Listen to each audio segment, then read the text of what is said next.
Olá, que prazer estar com você mais uma vez. O que é liderança? Para você, o que é liderar?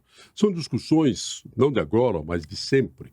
E as pessoas vivem tentando explicar, tentando criar fórmulas. O que é um líder? O que faz um líder? Como é que o líder é? Se ele pode ser forjado ou se ele já nasce líder? Existem muitas teorias, existem muitas visões sobre isso. Mas vamos pegar hoje e saber qual é a visão de um vencedor na vida. Um grande empresário que se fez por si mesmo e hoje é dono de uma rede de farmácias de manipulação. É o tema deste Pode Tudo.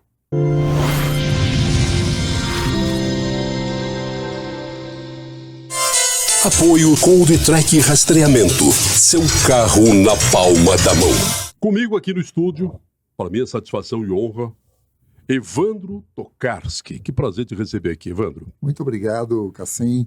É um prazer enorme revê-lo, né, depois de tantas jornadas que tivemos juntos na época da universidade e hoje poder encontrá-lo nesse momento. Agradeço o seu convite e a oportunidade de estar falando com você. É um prazer muito grande porque eu o conheci como estudante, eu era repórter, cobria, a gente até comentava há pouco das greves que vocês faziam na Universidade Federal, era greve que não acabava mais, né? Era um negócio louco, mas era. E eu estava lá cobrindo essas greves, então eu conheço você desde esta época. Aliás, muitos outros viraram grandes profissionais na área médica, inclusive. Você se formou em farmácia na Federal daqui de Goiás. Exatamente. E hoje, como é que foi esse começo? Porque você vai lançar um livro que você conta essa história da sua trajetória como empresário e como profissional de farmácia. Bom, como é que isso tudo começou, né? Isso tudo começou, evidentemente, como você já sabe, eu tive uma paralisia infantil, a época que nós nos conhecíamos no movimento, enfim, as greves eram justas, eu ainda tenho que fazer o posicionamento, eram justas, não vou dizer politicamente, mas eram justas. Mas, enfim, e eu utilizava uma muleta que me locomovia. Eu tive paralisia infantil aos 3 anos, aos 2 anos e 9 meses, precisamente, e deixei de andar. Mas uma questão importante, eu quero ressaltar, que eu nunca tive o sentimento de ser uma vítima do processo. Você que me acompanhou, você sabe do quão a gente tem que ser congruente com aquilo que fala e com o que faz, né? Eu nunca me senti uma vítima do processo. E eu tive uma mãe que me acolheu, né? Isso, graças a Deus, que o berço, o colo dela, ela sempre me incentivava dizendo o seguinte: você só não anda, você não é um coitado. Puxa! E tem um fato que vou te revelar. Uma certa vez, aos 5 ou 6 anos de idade, eu usava uma muletinha pequenininha para me locomover, com um aparelho ortopédico e tal. E eu pedi para minha mãe: mãe, por favor, só pode me dar um copo d'água? Ela falou assim: olha, você tem perna? Eu falei: tenho. Você tem muleta? Tenho. Então você levanta daí onde você está sentado e busca. Você não consegue? Você não quer? A época, evidentemente, quando criança, eu falei: como assim, né? Assim, como assim? Como é que uma pessoa... Minha mãe fazendo um negócio assim. Mas foi uma das maiores lições que ela pôde me dar. Porque se você quer, você faz. Eu levantei com a muleta e fui até o filtro, peguei água e tomei. Ou seja, se fosse uma matriarca que põe tudo na mão, não foi assim. Então, foi uma extraordinária mulher, mas que me ensinou muita coisa, especialmente de não ser uma vítima no processo. Ela me levava para todos os cantos. Isso, evidentemente, conversei com meus irmãos mais velhos que me relataram todo o processo. Ela nunca me escondia. Porque você vê, assim, são 220 milhões de pessoas no mundo, no Brasil. 10% das pessoas têm uma deficiência, das mais variadas, físicas e com visual, auditiva, etc. Das mais, e hoje o autismo, uma série de questões, de múltiplas deficiências, inclusive. Então são 22 milhões de pessoas. Onde é que estão essas pessoas? Pois bem, eu tive a oportunidade, por incentivo dos meus pais, sempre estudei escola pública, você conheceu outros irmãos meus dentro da própria universidade, e foi lá na Federal, na Faculdade de Farmácia, que eu estudei e sou muito grato àquela universidade, porque foi ali que me abriu as grandes possibilidades para o mundo e para o futuro. Então, desta forma, eu usava muleta, andava de ônibus para o campus, pegava 2 ônibus para chegar até o campus, todos os dias. Então, lógico que desgastava, com certeza. Era impossível? Não, foi possível. Né? Como você disse ali fora, foi possível, fez. A gente fez acontecer. Quer dizer, graças, evidentemente, ao incentivo da família, meus pais eram pessoas que tinham pouco estudo. Minha mãe tinha 2º ano primário incompleto, meu pai 4º ano primário incompleto. Mas sempre nós éramos 11 filhos, e eles tinham uma força. Falaram, olha, vocês têm que estudar. Estudo. Nem falavam direito em faculdade, porque não tinham essa... posteriormente, quiseram saber, não, um fez medicina, outro farmácia, outro direito, outro... Enfim, tivemos até um irmão que foi padre. Resolveu ser padre. Mas depois desistiu, está tudo certo. Mas o que importa é o seguinte, eles sempre viram seus filhos, 9 dos seus filhos, em vida, se formarem. E, posteriormente, as 2, mas as caçulas se formaram também. Então, foi uma grande dificuldade. Você sabe que hoje o portador de uma necessidade, de uma deficiência, especialmente no caso física, que eu falo da física porque é o meu caso, hoje utilizo uma cadeira de roda, você me apoiou ali, você viu que as coisas não são tão fáceis, mas não são impossíveis. Agora, não vou me deitar em berço esplêndido esperando que as coisas aconteçam no meu colo. Ninguém. Eu não penso que deitar em berço esplêndido e esperar que as coisas aconteçam, que cheguem até você, nem as graças de Deus, se você não fizer por onde, você não as terá. Então, tem que ser por esforço próprio, por iniciativa própria. E isso eu acho fundamental. E dentro desse contexto, quer dizer, aí me formei em farmácia, um curso técnico, montei uma primeira farmácia, fundei essa farmácia aqui em 10 de maio de 1981, fez 44 anos, ano que vem faremos 45 anos, acredite se quiser. E de cada 10 empresas que nascem, você sabe bem das pesquisas, de cada 10 que nascem, 3 conseguem fazer 5 anos. As demais sucumbem nos primeiros anos. Você que era o manipulador dos medicamentos? No começo, sim, com certeza. Eu não só atendia, como fazia manipulação e como fazia, inclusive ajudava na limpeza, porque eram 2 pessoas, eu e mais uma pessoa, uma mulher, uma jovem que chamava-se Meire Borges, foi a primeira colaboradora da farmácia artesanal, em 1981, ali atrás do HGG, que é o nosso ponto de atendimento. A HGG aqui em Goiânia, na Praça Universitária. Não. Aqui perto do no HGG, no setor... No RACE. Sim, é o RACE, que era chamado de Hospital do RACE, né? Exatamente. Ali. Era ali, entre a Anhanguera e a Rua 3. Sei. Então, foi ali que começou, tudo começou ali. Né? E com o passar do tempo, exatamente, eu fui buscando novas possibilidades. Onde eu tinha uma dificuldade, como o curso de farmácia é um curso absolutamente técnico, não te dava noção. E quando eu montei a farmácia, eu vi a farmácia é uma empresa. Se ela for bem, o profissional e a empresa vão bem. Se ela for mal, o profissional e a empresa sucumbem. Pois bem, então eu comecei a buscar informações, como fazer aquilo tracionar. Informações, comecei pelo Sebrae, que para mim foi uma grande escola. O Sebrae me ajudou muito. Não estou aqui fazendo propaganda do Sebrae. Mas é bom fazer, porque o Sebrae hoje, faz um trabalho relevante. Muito relevante. E isso, estou te falando de 82, 84, era o Sebrae uma escolinha pequena, né? Mas hoje transformou no que é. E aqueles que querem fazer empreender, eles devem primeiro passar pelo Sebrae, buscar as possibilidades e quais são os caminhos que ele possa fazer. E você montou essa farmácia, claro que isso daí era um meio de vida, né? Sim. Você, em algum momento, você parava e ficava pensando, ainda vou ter uma rede de farmácia, eu vou dominar esse estado em farmácia de manipulação? Não, sinceramente, você me conhece de longa data, eu não tinha dimensão que eu poderia chegar onde nós estamos hoje.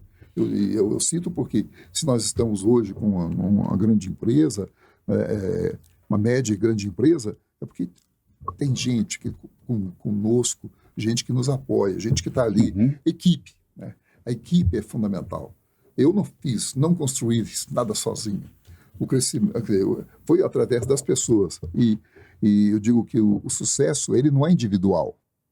Estou escrevendo um livro sobre todo esse trajeto, do ponto A ao ponto B até agora, sim, mas através das pessoas. O crescimento e o sucesso são através das pessoas. Então, o sucesso é coletivo. E não, eu fiz sozinho. Não fiz sozinho. Muito pelo contrário, eu fiz com as pessoas muitos que já contribuíram, foram buscar outras oportunidades, e com a equipe que nós temos hoje, cerca de 1.500 pessoas. Você tem, além das suas farmácias próprias, você é um franqueador, né? Exatamente. Nós também temos uma empresa que franqueia as questões da farmácia artesanal. O nome, não só o nome, ela tem os manuais que que as pessoas possam ser parceiros dentro desse projeto. E dentro disso, elas passam por treinamento, mais de 200 horas de treinamento dentro da nossa empresa, para se habilitarem e tem que ser, evidentemente, tem que ter farmacêutico, técnico nessa área, para que possam fazer as coisas acontecer nos estados que nós estamos hoje lotados. Você fala em quase 2.000 funcionários, uma coisa doida. E entre franqueados e empresas próprias, quantas lojas são? São 130. 130. 130. Entre as lojas próprias são 23, as demais são franquias. E onde você está? Onde está a farmácia artesanal? Nós começamos aqui pelo estado de Goiás.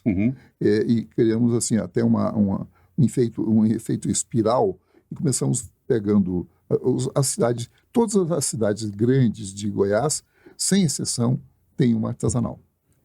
O Tocantins também, por uma influência importante, desde acima de Uruaçu, todas as cidades, nós temos uma artesanal. O sul do Pará também, e aí começamos Minas, interior de Minas, São Paulo, a gente tem uma rede, e por interior de São Paulo, então Paraná, Santa Catarina, estamos inaugurando uma, inclusive, Santa Catarina no próximo mês. Ou seja, a região, hoje nós estamos avançando também mais para o interior de São Paulo, o interior de Minas, que tem grandes oportunidades, né? Franquear é melhor do que abrir loja própria? Eu vou fazer uma pergunta, e essa pergunta é interessante. É melhor fazer sozinho ou no modelo de franquia? Eu digo que a franquia, assim, ela te dá os manuais desde o atendimento, desde quando você vai montar, desde quando você vai escolher um ponto. Efetivamente, todos esses critérios de o local, como fazer, qual o espaço, tudo isso vem através de manuais. Depois, manuais de atendimento, do manual do atendimento à entrega do produto na casa do paciente, como o processo da manipulação, enfim, são 18 manuais que são disponibilizados para as pessoas. Hoje já tudo isso em EAD, é feito um treinamento presencial, também via EAD. Isso facilita sobremaneira para aquelas contratações novas, porque cada um que está nas diversas áreas de produção, comercial, atendimento, visitação médica, eles têm todos um rol de treinamento necessário para que isso. E o sucesso de uma franquia é correspondente ao processo de fazer com padrão, seguir o padrão. Farmácia é saúde e as pessoas estão muito ligadas à saúde hoje. A gente vê, em qualquer lugar do Brasil, farmácia demais, né? Principalmente drogaria, né? Aqui há uma confusão entre drogaria e farmácia. Farmácia seria aquilo que é de manipulação, Exato. Que faz o medicamento de acordo com uma formulação indicada pelo médico. Perfeito. Drogaria é aquele que vende o remédio já pronto, feito por um laboratório. Mas é uma quantidade muito grande. Com o aumento dessa busca por um físico bom, por uma saúde boa, as farmácias de manipulação ganharam outro público? Com certeza. Eu vou dizer ainda mais. Com o advento lamentável da situação da Covid, houve uma preocupação das pessoas pela saúde preventiva, de se prevenir. Tomara que não tenhamos nenhum mais um incidente de tamanho, mais de 700 mil pessoas que perderam suas vidas, enfim, não vou entrar nesse mérito, mas a partir da Covid também houve um grande impulso. porque a farmácia de manipulação é um serviço essencial. Não quero dizer que a drogaria também não seja. Hoje são mais de 90 mil drogarias no Brasil e cerca de 8 mil farmácias de manipulação em todo o país. Então, é um número, não dá nem 10%, cerca de 10%, vamos assim dizer. Mas que tem um trabalho essencial. Especialmente porque também há uma tendência a cada dia. Você sabe que nós estamos em 4 pessoas nessa sala. São quatro pessoas únicas. O teu mapa genético é um, o do Bruno é outro, o do Cristiano é outro, o meu é outro. Ou seja, são necessariamente, cada um aqui tem um peso, uma idade, etc. As necessidades de medicamentos devem ser em função do peso, da idade e do estado clínico da pessoa. Então, há uma necessidade, a cada dia se tem. Você é um ser único, eu sou, todos nós somos. Cada brasileiro é um ser único, cada indivíduo é um ser único. Ele tem que ter uma medicação própria. Óbvio que não vai ser possível, a curto prazo e médio prazo, fazer medicamentos, mesmo porque o medicamento especializado tem seu valor e para uma necessidade de urgência, tê-lo já pronto seria muito mais facilitado. Mas a personalização, a individualização da medicação, ela possibilita uma série de vantagens. Menores efeitos colaterais, mais acerto no tratamento e menor custo final para o tratamento. Então, isso são facilitadores importantes para o medicamento manipulado. O Brasil não produz sais básicos para todos os medicamentos que são vendidos. A farmácia de manipulação, ela usa muita coisa da flora brasileira, que já é uma forma de socorrer e ter coisas nacionais e mais acessíveis. Quer dizer, por que nós não produzimos sais básicos, né, nas farmácias, até para manipulação também? Todas as plataformas de produção de medicamentos, hoje o mundo depende da Índia e da China. Cerca de 80% dessas matérias-primas são produzidas ou Índia ou China. Essa é uma realidade. Sejam para aquisição pelas indústrias que vão fazer medicamentos também, ou seja, pela farmácia de manipulação. Dependemos estritamente desses 2 países. Por que não fazem? Que é uma questão de segurança nacional, inclusive. Se há de convir. Agora, nós tivemos aí na Ucrânia, etc., uma série de fatores políticos, de questão de geopolítica, etc., que, às vezes, há interrupção. Cerca de 4, 6 meses atrás, um ano atrás, quando começou, 2 anos atrás, a guerra na Ucrânia, houve um aumento assustador do custo de frete. Custo de frete da China para o Brasil, ou Índia, etc., em função de possíveis problemas em relação à guerra. Então, veja só, são fatores que, se nós tivéssemos plantel, ou seja, de produção no Brasil, seria muito mais facilitado. Porém, existe uma série de questões políticas, né? Políticas e econômicas de dominação. As grandes empresas têm uma necessidade de ter a autonomia, a hegemonia e determinados fatores. Por exemplo, hoje, muitos dos medicamentos cancerígenos, ou seja, oncológicos, são produzidos na China. É um domínio extraordinário da China. E tantos outros medicamentos. Então, existem grandes players que produzem para as suas próprias indústrias, mas não é o caso do Brasil. O Brasil hoje tem cerca de mais de 100 indústrias que compram também dos mesmos fornecedores que nós compramos. Só que eles que compram em quantidade, nós compramos também numa quantidade menor, evidente para a proporção. Então, esse é o processo. Uhum. O Brasil, que é um dos 3 maiores produtores de alimentos do mundo, ele importa ainda fertilizantes, potássio, nitrogênio, ele importa coisas que a gente teria condição de produzir aqui, reduzindo tanto o custo quanto perdendo essa dependência externa que dá problema quando você tem uma desarticulação logística, como foi a guerra, o início da guerra da Rússia contra a Ucrânia. Sem dúvida, e você tem razão. Você vê, hoje nós trazemos muito adubos da Rússia, um dos maiores fornecedores do mundo de adubos. E, enfim, mas eu concordo plenamente contigo, você está em razão, mas aí vão os interesses das grandes players que já estão dos Estados Unidos e outros países também, não só. Então, são players que têm um domínio E o governo também não tem muito interesse. É a mesma história do transporte rodoviário. Você vai para qualquer outro país na Europa, nos Estados Unidos, Europa, enfim, qualquer Japão, etc. É tudo pelo trem, transporte. É que é borracha, né? Anda pelo pneu. Bom, aí tem interesses também. Também. Se tem o domínio dos caminhões rodando pelas rodovias. Né? Você sentiu alguma pressão? Eu falei agora há pouco que nós temos farmácia demais no Brasil, talvez saúde de menos. Você sentiu alguma pressão de concorrência? Aquele negócio de não vamos deixar ele crescer de alguma forma? Sem dúvida que sempre o mercado, a concorrência, ela sempre, seja que todos aqueles que comercializam medicamentos são concorrentes. Aqui quero fazer até uma ressalva. Você falou sobre que o Brasil produz muitos insumos fitoterápicos. E sim, produz. E muitos saem daqui, vai lá para fora, industrializa e volta.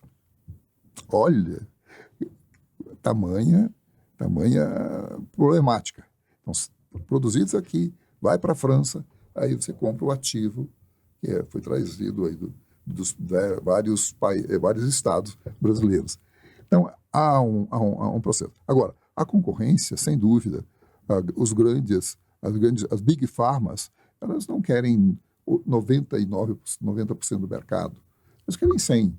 Se pudesse ter 105, daria. Mas então, de fato, sempre há uma questão política, de regulação, e eu acho que a regulação é importante, tanto para a indústria quanto para a farmácia, porque, afinal de contas, nós não estamos vendendo bolo. E mesmo para fazer um bolo, tem que fazer com muita qualidade, né? Mas nós somos medicamento, e medicamento é saúde, né? A responsabilidade é muito grande que estão nas nossas mãos. Nós tivemos uma pandemia que foi uma coisa séria. Você disse, tomara que a gente não tenha outro. Não vejo a possibilidade de um outro acontecimento daquele tão catastrófico ocorrer, pelo menos no nosso período de vida. Eu não vejo essa possibilidade. Vai ter uma epidemia, mas pandemia não. Vai ter uma epidemia aqui, vai ter um surto dali e tal. Nós vimos naquele momento o quanto era fundamental ter uma capacidade farmacêutica para socorrer a população. A gente comprou tudo da China, comprou uma parte da Índia, mas tudo veio de lá, máscara veio de lá. Olha que coisa, umas coisas absurdas assim, que você imagina que faz numa fábricazinha qualquer, seria possível fazer. Trouxemos tudo de lá. A gente viu, quando começaram a aparecer as vacinas, a Pfizer, ela lucrou mais de 200 bilhões de dólares quando lançou a vacina dela. Quer dizer, claro que produzir tecnologia farmacêutica é caro, mas por que não há investimento para isso? Olha, o investimento dos diversos governos, seja o A, o B, nunca houve um investimento no sentido de incentivar a indústria nacional. Especialmente, eu estou falando aqui de medicamentos. A indústria nacional. E hoje, ela cada dia está menor, o tamanho. Outros grandes conglomerados estão consolidando essas marcas. Então, isso é fato, porque eles tinham algum incentivo. A época do governo passado, salvo engano, o anterior, a época do governo Lula, o número 3, o que nós tínhamos? Nós tínhamos uma situação de incentivo para aquisição e consolidação com outras formas. Mas e o incentivo para que eu possa montar uma empresa? Eu estou falando porque eu montei uma indústria de medicamento durante 10 anos, aí depois comercializamos com uma outra empresa. Mas por quê? Os recursos... não, é que nós só emprestamos 100 milhões. Eu não preciso de 100 milhões, eu preciso de 10. Não, mas nós só emprestamos 100. Obedece. Ou seja, para o pequeno, para aquele que está querendo montar e fazer um projeto grande, não tinha e não tem incentivo necessário para você poder se desenvolver e crescer. A qualidade daquilo que a gente ingere como remédio, né? A qualidade dos componentes, essa qualidade é fundamental. Sim. E uma das preocupações que as pessoas sempre têm é: será que esse produto que eu estou comprando, ele é autêntico realmente? A gente tem agora os genéricos que têm um preço proporcionalmente muito menor do que os produtos de marca ou os produtos de referência. Como a diferença de preço é tão grande, as pessoas ficam com um certo receio. Mas será que isso é verdadeiro? Pode-se confiar nesses produtos genéricos? Eu acredito que sim, eu não tenho dúvida. Mesmo porque hoje existe a Anvisa, ela tem uma série de RDC, são resoluções que fazem toda a regulação desse setor, tanto da indústria quanto da farmácia com manipulação, e isso é muito fiscalizado. Então, se eu compro uma matéria-prima, eu preciso saber se aquela matéria-prima tem o teor que conforme necessita. Ou seja, é o controle de qualidade. Existe, evidentemente, algumas figuras em todos os setores, né, que não adotam essas normativas como preceitos fundamentais. É pétreo. Eu tenho que atender à resolução que a Anvisa fala para a farmácia, ponto final. E se eu puder superá-lo, por que não? E o caso da indústria também. Eu não tenho dúvida com relação que grandes empresas elas estão fazendo, pequenas e grandes empresas também fazem um trabalho hoje com qualidade, porque a regulação é muito forte. Tá. A Amazônia, eles tinham aquele conceito, não, a Amazônia é o pulmão do mundo. É claro que isso era apenas uma lenda, não é pulmão, não. O oxigênio que a própria floresta expira, ela inspira de volta, mas ela é um laboratório farmacêutico, né? Só que pesquisa é uma coisa que custa cara. Eu sempre brinco, falo, o dia que vocês quiserem conhecer um produto da Amazônia, você vai numa universidade norte-americana que algum pesquisador já descobriu, já pesquisou, já quantificou as substâncias contidas numa porção de elementos da nossa flora. Não é? Sem dúvida. E eu vejo, não só a Amazônia, veja só, nosso Cerrado. Nosso Cerrado. Hoje nós não temos 8% do nosso cerrado em pé. Isso não é só um problema por questões do piqui. Você achar um pé de piqui aqui em Goiás, você tem que ter muito esforço, né, para que a gente possa se alimentar, que é um produto extraordinário. Mas, enfim, 8% do cerrado está de pé. Se brincar, em 1 ou 2 anos não vai chegar nem a 1%. Quer dizer, isso não influencia só isso influencia até a permeação subcutânea, a permeação de água, de absorção de água para os nossos lençóis freáticos. Que aqui que é o grande arcabouço do lençol freático do Guarani, que abastece tanto o Estado quanto os demais estados da Federação. Então, eu vejo que esse lado da pesquisa, desse incentivo, de se apropriar do direito de fazer. Muitos desses produtos estão registrados por nome japoneses, empresas. Quebra-pedra. Quem que já não tomou um chá de quebra-pedra? É um exemplo.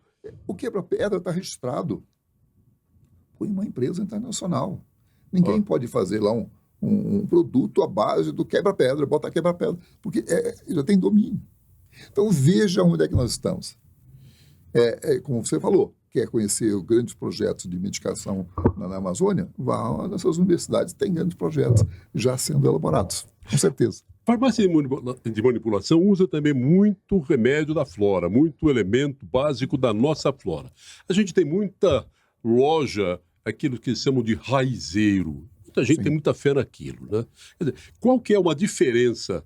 As pessoas que... O raizeiro, ele diz assim, você toma 3 vezes daqui por dia, mistura isso com aquilo, ou garrafadas, né?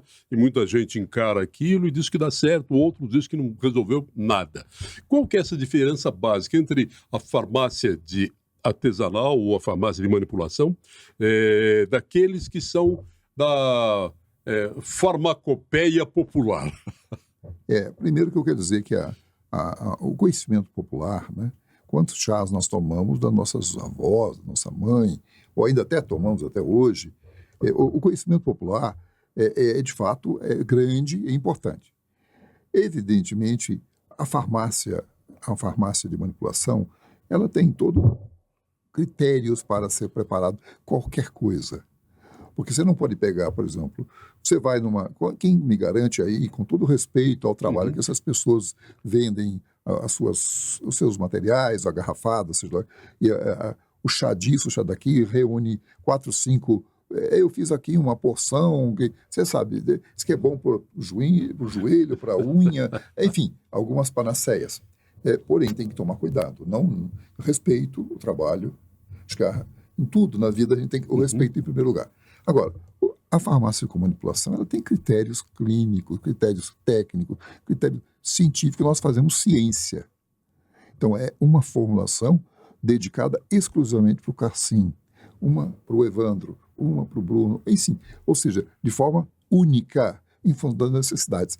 Então, o controle de qualidade, o controle do teor. Quem que me garante que você, comprando uma raiz ali, é a raiz Daquela planta. daquela planta? Outra, toda planta ela tem que ser retirada, no caso da planta, retirada com critérios técnicos de secagem, ou seja, de moer, de fazer o produto se transformar em ativo. Então, muitos chás têm importância? Lógico que sim. Eu ainda faço uso de alguns chás até hoje. Quem não me disse de um boldo? De algum Boldo. Depois que você exagera um pouquinho na comida, etc. E outras coisas, mais, né? Enfim, um boldo é extraordinário para uma proteção do nosso fígado, né? Enfim, um chá é espetacular. Então, eu vejo que o conhecimento popular tem seu valor, não é à toa que isso continua e persiste, né? Agora, a farmácia, hoje, ela está se transformando. Além de fazer todas essas questões que está levantando, ela tem outro aspecto. A cada dia ela está se transformando com mais tecnologia, com mais informação, evoluindo, como todos os setores da economia estão fazendo. A gente está falando todo o seu trabalho, seu conhecimento como farmacêutico, mas ao longo desse período empresarial seu, já tem quase 40 anos, né, de luta aí, vai para 45 anos o ano que vem, né? 45 anos de luta empresarial, brigando com todas as dificuldades que no Brasil a gente sabe que não são poucas. Você, além de fazer uma empresa de sucesso, você conseguiu condensar o seu conhecimento para produzir uma obra literária falando sobre liderança. E você sintetiza esse conceito no título do livro. Liderar é cuidar. Explica isso para a gente. Eu vejo que todos nós, temos um corpo, uma mente, um espírito, uma alma, enfim, como queira. E se você não cuidar desta morada aqui, evidentemente as coisas vão mal. Então você cuida do corpo, mas também tem que cuidar da mente, assim como cuidar também da espiritualidade. Isso é um fato. Eu acredito nisso e a gente está ligado exatamente com essas três coisas, e são os tripés fundamentais. Agora, o cuidar é cuidar de você. Eu tenho que cuidar da minha saúde, da minha prática de exercício, da minha alimentação, de todos aqueles requisitos necessários para se ter uma condição de vida saudável, de uma alimentação saudável. Além do que, eu tenho que cuidar também para que eu tenha uma formação a cada dia melhor, que eu possa fazer mais pelo outro. Acho que isso é um aspecto. Cuidar da equipe. Quando a gente fala liderar e cuidar, você não simplesmente você manda e as pessoas fazem. Não é assim mais. Já passou o tempo onde aquela história que manda quem tem força e obedece quem tem juízo, acabou isso. Né? Não se faz. Quer dizer, você tem que ser um grande... A cada dia, um líder forte de uma empresa, um líder, se ele é forte, a empresa cresce, é uma empresa forte. Você conhece alguma empresa que não tenha liderança nenhuma, ou a liderança é absolutamente frágil? Eu não conheço. Então, isso é fundamental, seja na atividade farmacêutica, seja na atividade do rádio, da televisão, enfim, todos os setores da economia. É fundamental que as lideranças, eu particularmente, o meu objeto é liderar pelo exemplo. Ou seja, fazer com que as pessoas sigam, e não é mandar. O líder não manda, o líder cria seguidores, ou seja, ele incentiva, ele faz com que as coisas aconteçam. Esse é o meu pensamento de liderança. Então, nesse sentido, a gente começou a escrever essa obra, escrevemos essa obra, para mim, extremamente importante, é a primeira, enfim, liderar a cuidar, porque a gente entende que isso é fundamental em qualquer processo, você cuidar das pessoas. Especialmente, cuidar das pessoas que estão dentro do teu grupo. Como eu disse, ninguém faz nada sozinho, mas o maior sucesso é você ter uma equipe que esteja bem, trabalhe bem e que você está fazendo algo pela saúde e o bem-estar das pessoas. Isso é o sucesso. E isso repercute pela sociedade, não só a sociedade, os consumidores, mas com a classe médica. Então, a credibilidade que a marca hoje tem em relação à classe médica.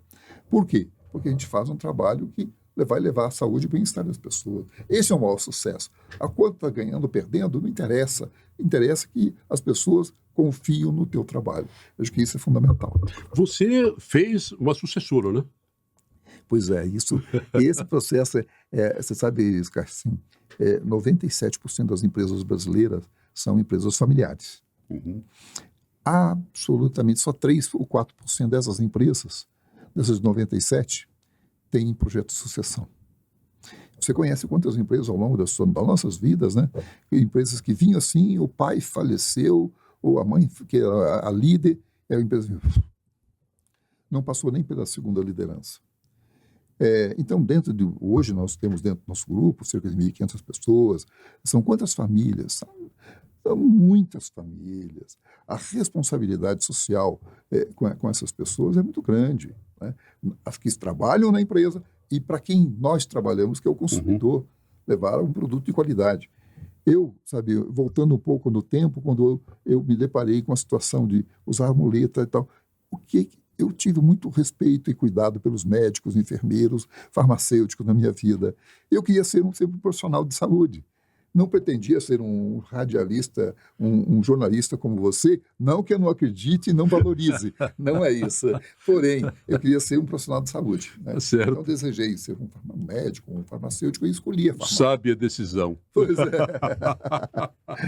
Obrigado. Então, nesse sentido, eu vejo que e lá, no começo da nossa farmácia, assim como eu queria ser um farmacêutico, para retribuir o que eu recebi. Uhum. E aí, quando eu escrevo a primeira carta, eu tenho uma carta que eu levei para os médicos, datilografada, você conhece esse termo, datilografia, datilografada por mim, inclusive, onde eu falava que eu queria trabalhar pela qualidade de vida das pessoas. E hoje, o nosso propósito, eu nem sabia que era um propósito de vida, e hoje o nosso propósito nada mais é que trabalhar com compromisso pela saúde e o bem-estar das pessoas, agregando valor à vida. Então, eu levanto todos os dias muito feliz, porque eu sei que eu vou trabalhar numa empresa que vai cuidar da saúde e bem-estar das pessoas. E a sua filha que me move. E a sua filha que está seguindo, né? E a minha filha, eu tive a oportunidade, minha filha seguiu, ou seja, fez farmácia, já está há 25 anos na empresa, atuou em todas as áreas que você possa imaginar, desde lavar vidro até atendimento em todos os setores. Ela conhece. Ela não chegou como filha do dono, né? Não, nem foi escolhida por conta disso. Uhum. Mas como é que começou essa sucessão? Começou aos 2 anos e meio, 3 anos, 4 anos, ela ia comigo ao sábado para a empresa, para a farmácia, e lá eu dava um papel, ela queria fazer alguma coisa, e eu arrumava alguma coisa que ela se motivasse. E o que acontece com os pais hoje? O pai chega em casa e fala, nossa, que dia de trabalho horrível, eu trabalhei isso, aquilo, etc. Qual o ser humano que vai querer seguir um projeto onde que o pai ou a mãe também reclamam da situação que atua? Uhum.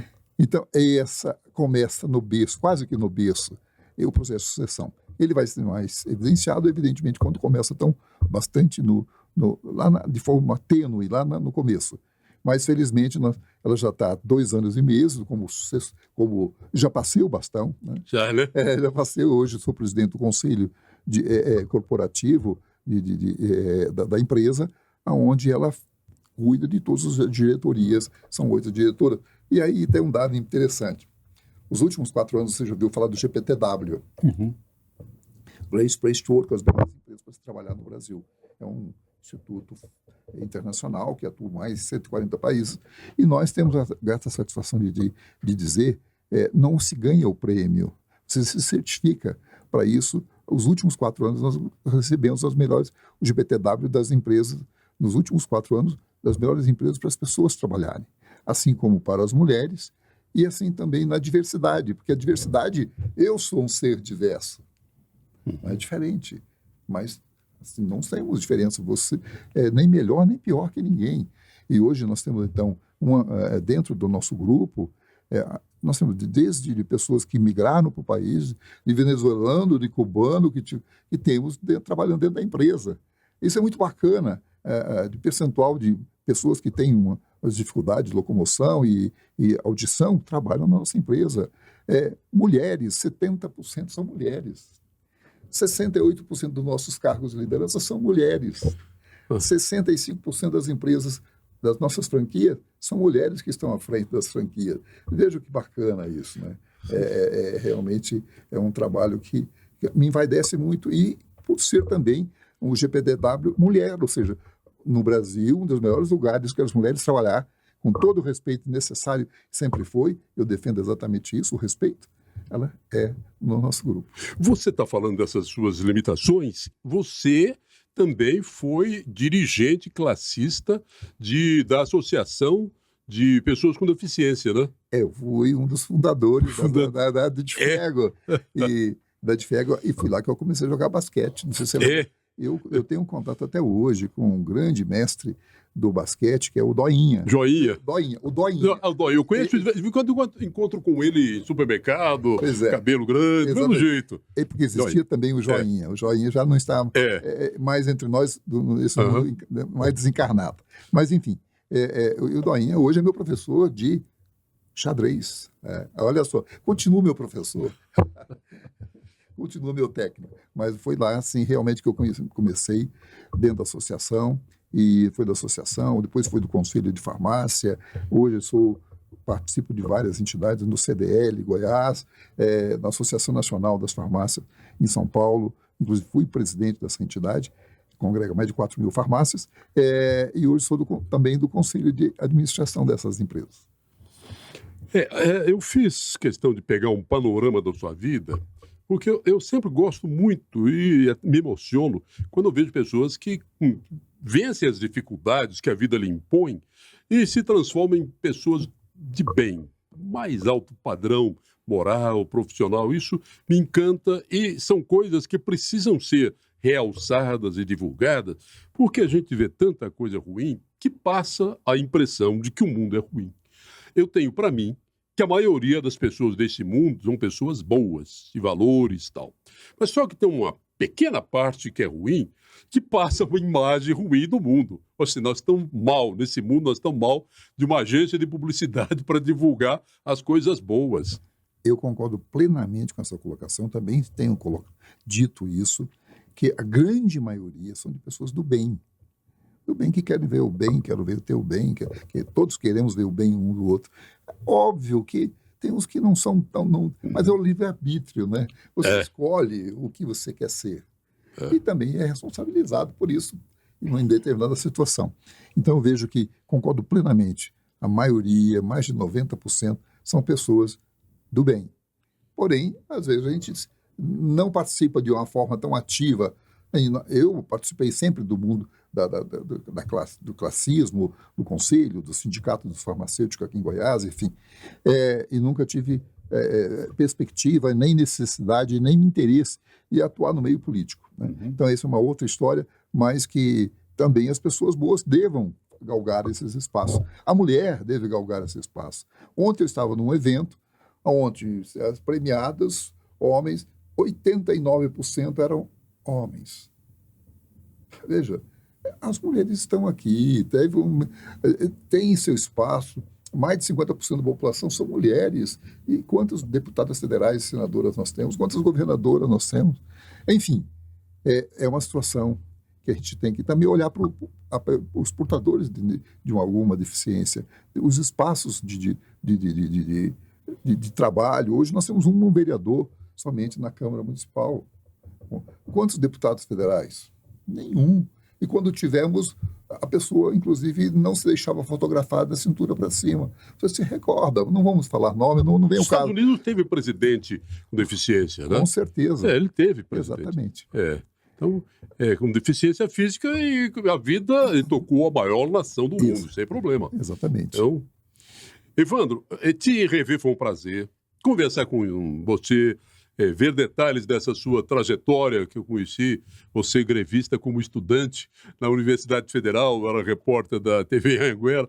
Então, quer dizer, essa trajetória é longa e você fez uma carreira brilhante, brilhante mesmo, que mudou, ajuda a melhorar a qualidade da sociedade de Goiás, do Brasil, do mundo de um modo geral. Quantas vidas você modificou? Isso é motivo de orgulho. Muito obrigado, Cassim, vindo especialmente de você que nos conheceu lá no começo da atividade, como estudante, inclusive nem informado ela. Para mim também é um motivo de muita gratidão às pessoas, aos clientes, à classe médica, à comunidade como um todo. Hoje nós somos uma empresa goiana que estamos em 12 estados, que é 11 estados mais o Distrito Federal. Para mim, É motivo o sucesso. A quantas pessoas nós estamos levando o bem. Uhum. Exatamente, contribuindo para a saúde e o bem-estar das pessoas.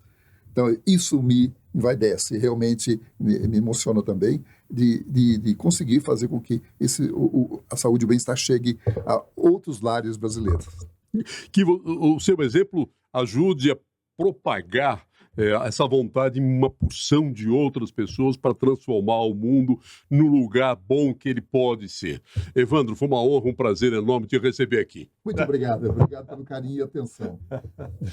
E, por favor, inscreva no canal, assista, compartilhe, comente e ajude a gente a conseguir apoio para produzir conteúdo. E até o próximo episódio do Pode Tudo.